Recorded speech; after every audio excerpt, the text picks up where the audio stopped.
There's a limit to how much an environment can support a population. We call that the carrying capacity.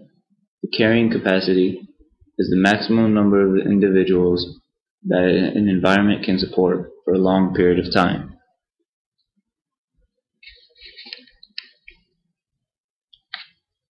Now if we compare population growth versus population growth rate, population growth is the increase or decrease in the number of individuals in a population. Population growth rate is the change in the rate at which population grows or shrinks. So let's look at population growth. Say we have a population of 6 beavers. If they have a population growth increase of 2 beavers, their final population will be 8 beavers. Now population growth rate. Say that 6 beaver population has a population growth rate increase of 2 beavers every year. After 3 years, what will their population be? After the first year, they've increased in 2 more beavers. The second year showed 2 more beavers, and after the third year there's another 2 beavers. So after 3 years their population grew from 6 to 12.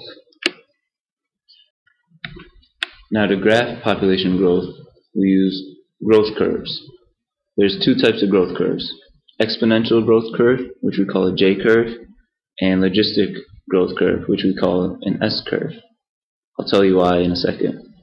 One Mississippi. Okay, so on the left we have an exponential growth curve.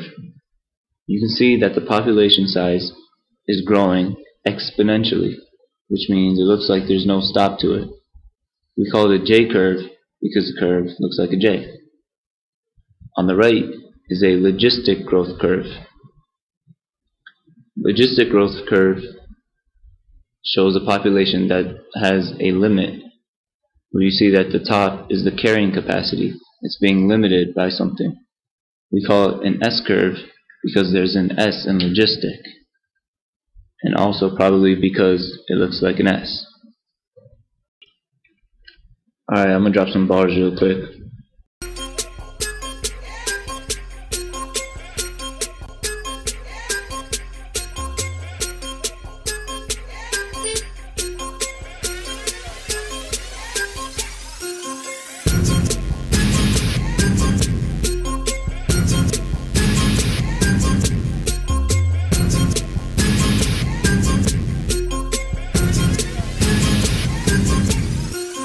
Homeboy. Bars. Bars.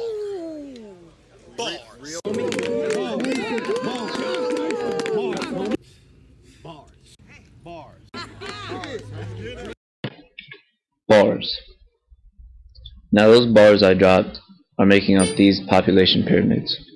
Population pyramids show us the age and sex distribution of a population. On the left we have France, on the right we have India. The bottom of the pyramids show the younger ages, while the top of the pyramid show older ages. On the left is males, on the right is females. If you look at India, you see that there are much more young people in the population than older people. That triangle shape in the India graph indicates that India is a developing country.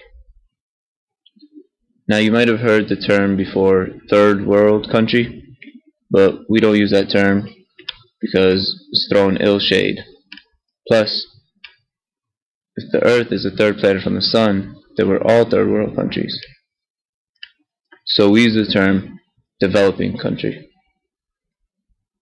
Compared to France, on the left side, where there's more of a box shape, it shows that there's a stable population in France. There's almost the same amount of elderly as there are young people. We refer to France as développés or industrialises.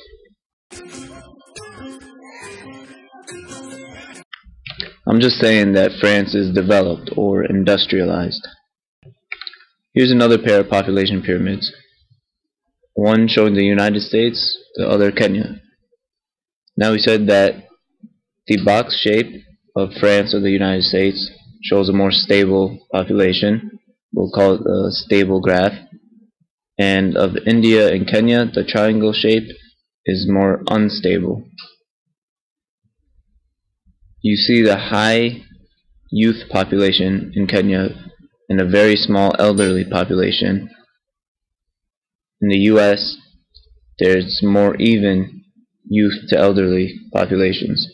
So, what do you think contributes to the high youth and low elderly in Kenya compared to the more stable and even populations of the United States? Bars.